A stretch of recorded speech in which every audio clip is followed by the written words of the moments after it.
Thank you for joining us for this special edition of the Military Minute podcast. I'm your host, Mike Jennings. Today we're going to talk about the Charlie Kirk story and the silver lining, the 5 things that every person can take away in a positive way from this story.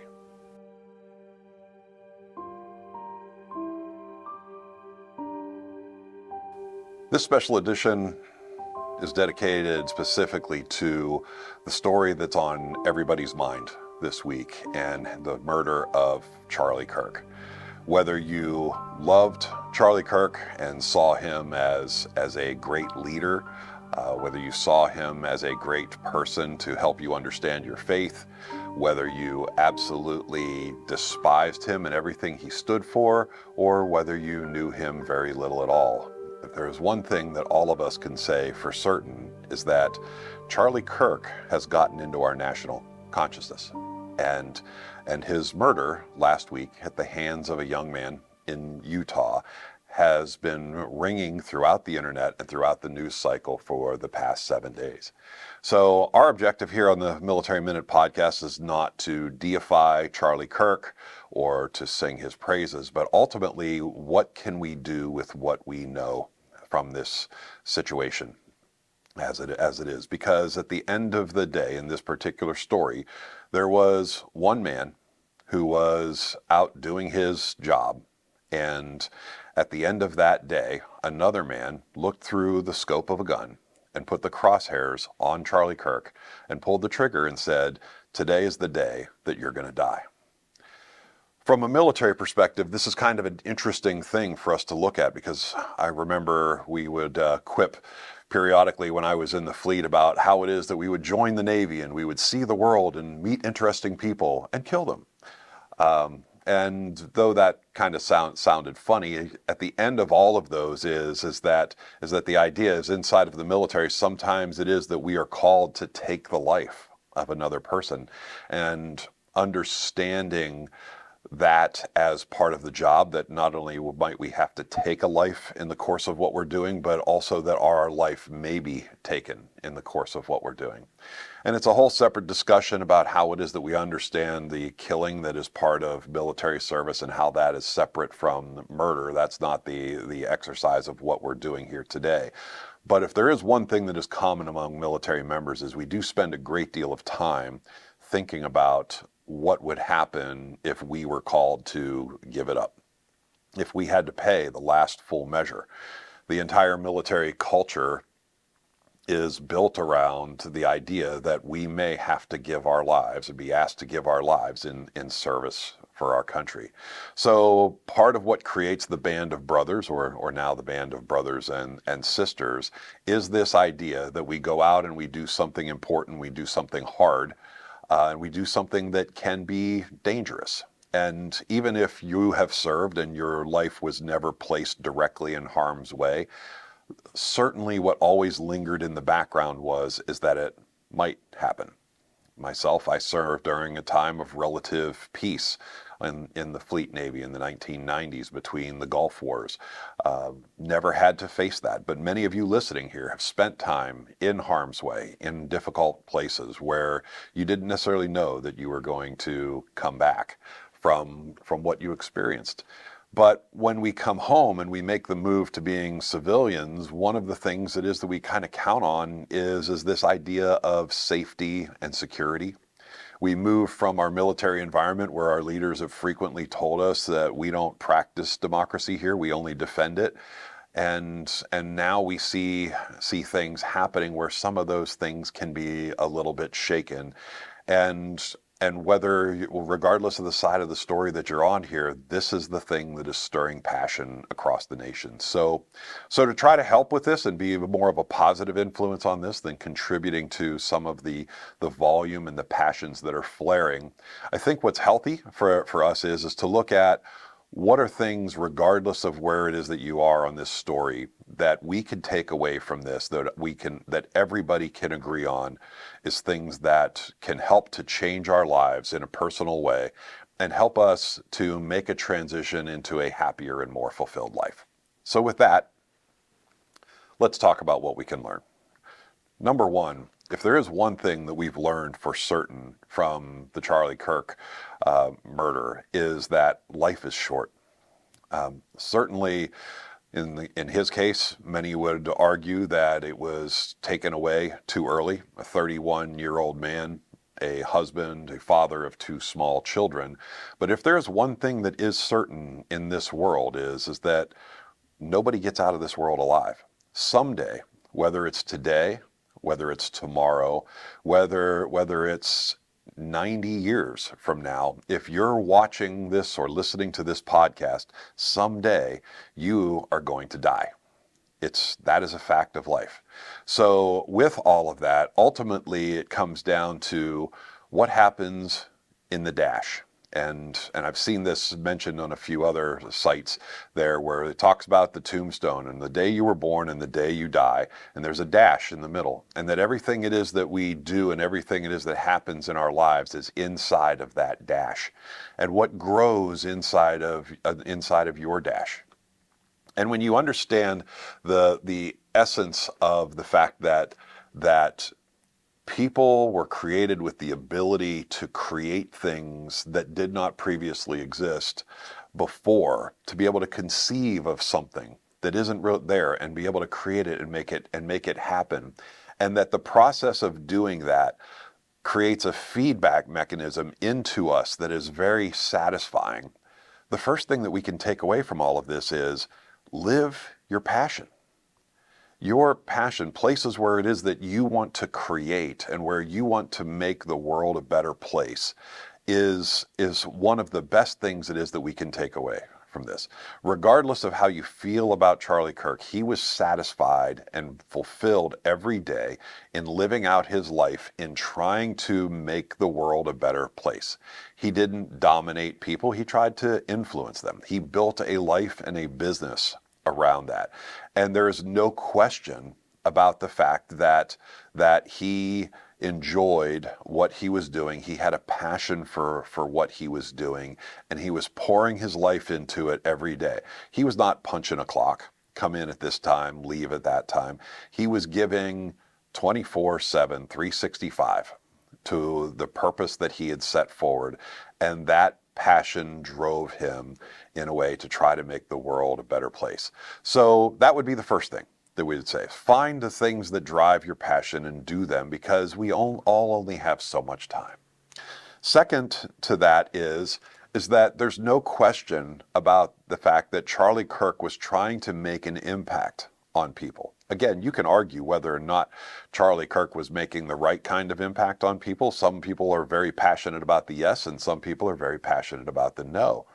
But nobody can argue that Charlie Kirk was trying to make an impact on people. He was trying to influence people. He was trying to change their thinking and help them to discover different things. And from that, he has developed a following of people who are now also very passionate about making an impact on other people's lives. And that is really important, because when you think about the fact that our life is short, the only thing that we really leave behind in this world is the impact that we leave on other people from the influences that we've had on them. So impacting other people is your legacy. You can have money and you can have power and you can have fame, but when your time is done and your life is over, the only thing that really lasts is the impact that you're going to have on people. How are people different because you have lived? Number 3, choose happiness. Choose happiness. Ultimately, happiness is a choice. We have an epidemic in this country right now of people choosing anger and offense and victimhood over choosing to be happy. When you focus your mind on choosing to be offended by something and you start to internalize that, nothing good ever happens from that. I have never met anybody who has said that they have a happy, fulfilled life because they chose to pursue the route of victim, or that they chose to be offended by something else that somebody said, or by affected by circumstances that are around them. Happiness is an inside job, and it starts with making the choice to not let the outside world affect you.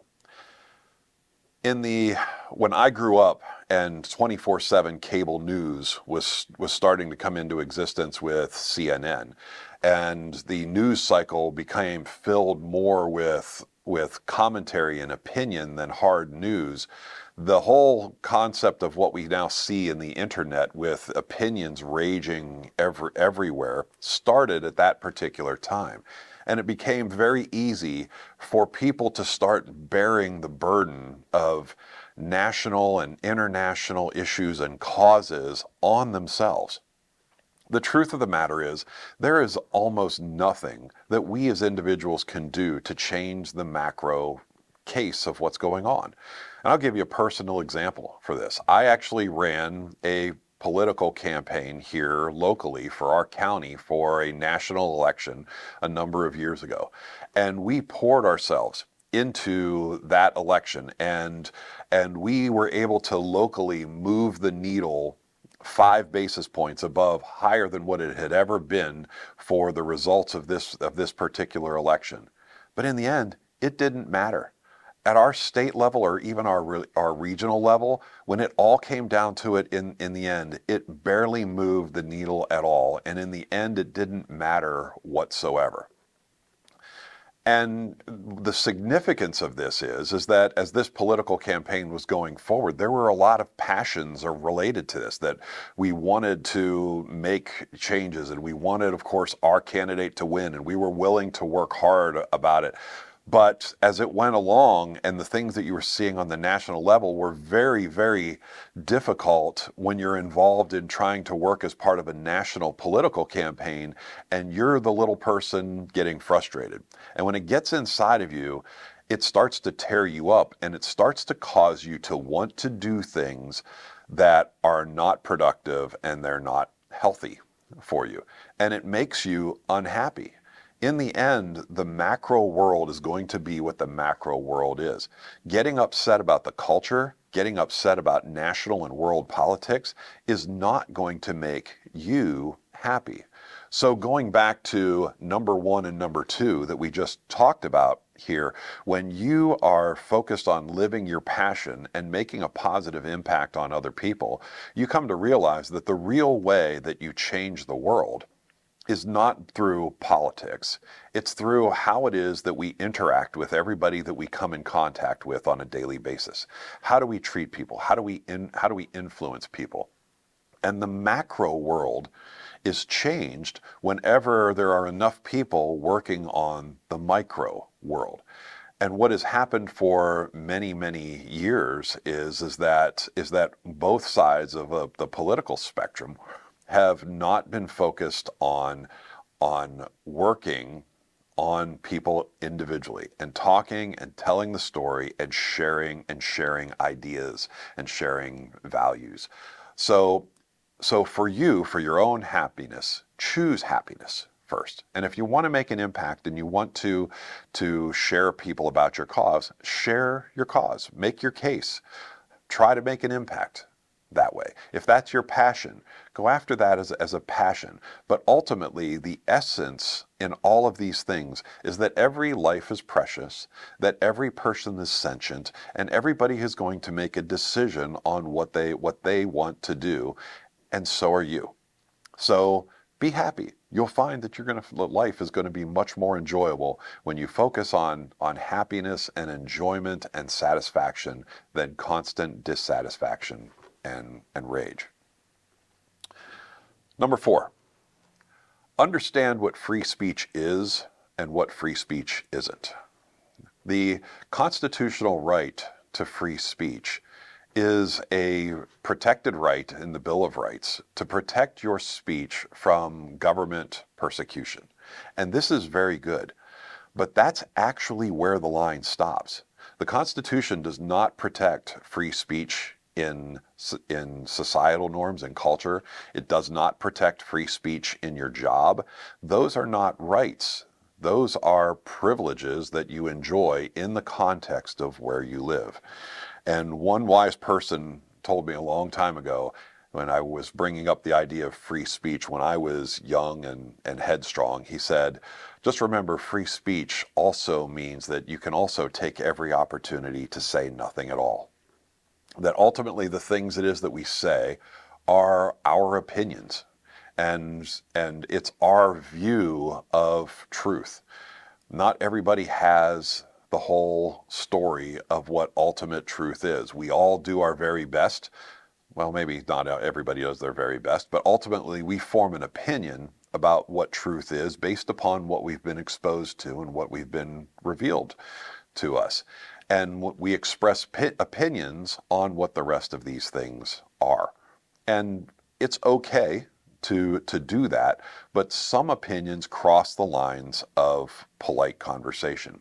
And throughout centuries, the three what they would call the three third rails, or the three forbidden topics of polite conversation have always been in polite conversations, avoiding topics of religion, politics, and people's significant others. Because these are three things where you can stir passions in people very, very quickly.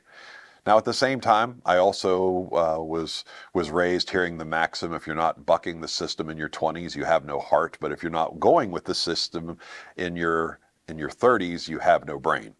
And so what we would suggest to anybody young who is doing this is make sure you don't mess up your 30s by what you passion for and what you try to change in your 20s there. Measure your free speech with this and use it well, because ultimately if you want to be happy and you want to make an impact on other people and you want to live your passion, balancing your free speech with degrees of restraint is going to be something that's going to help you do that, especially when it comes to understanding the value of the other person who may not think the way that you do. Number 5. This really goes back to number 1 again. And it's life is short. Life is short. It's limited. We look at the age of this planet, or even the age of known history, and our time on this earth, whether it be only a few moments after birth or whether it's 120 years, but in the end, it ends. And what I would suggest to everybody is that taking from this and realizing that this young person here was no longer alive at the end of the day on September 10th should spur in each of us to be exploring and understanding what happens next.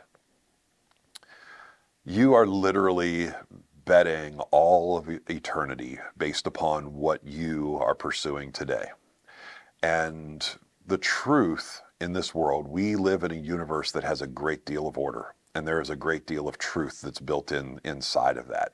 And I would encourage everybody that one of the key takeaways that we should do this is not to be forming opinions, but following the truth and following evidence of what our life means and what happens afterward as a mission that each of us should take on for sake of our own security, right? Only you are going to have to live with the consequences of whatever choice that you make, to either pursue looking into the truth or to choose not looking for the truth and going that. Nobody else will have to bear that. But that day will come. That day will come reckoning. At this point in time, Charlie Kirk knows the truth of what happens next. And every person that you've ever known, loved, despised, or didn't care about at all who has passed away knows what that truth is now. And I think it's important enough for us as human beings to understand that knowing this is perhaps the most important thing that any of us can go explore and to try to find the truth in, because it matters more than anything else to every one of us. And with that, those are the 5 things that I think we can all take away. And as a corollary to number 5, we'll call it 5A, love well. Right? Love is such an important part of the human existence. Whether you loved Charlie Kirk or you hated Charlie Kirk, there is no question that he and his wife loved one another well, and that their love was strong, their bond was powerful and passionate, and that Charlie loved his children there. And all good things can come from real and true love for another person. Love is what causes us to care about other people, helps us to see people in a different way, to see their value. Love is what causes us to recognize that we're not the only person in the world, that other people matter. And we see the value in there of putting other people's needs in front of our own whenever we truly love people, and how that actually helps us to have joy and satisfaction. So with all this, I thank you for the time that you've joined us here today for this special edition. And we hope that you love well and that you experience life-changing transitions that bring about health, happiness, wisdom, and wealth. Thanks for joining us. I'm Mike Jennings. Thanks for joining the Military Minute. Be sure to subscribe on YouTube, Apple Podcasts, Spotify, or wherever you get your podcasts so you're notified when a new episode is released. Is there a topic or conversation you want discussed here on the show? Send it to me at scott.cunningham@militaryminute.us.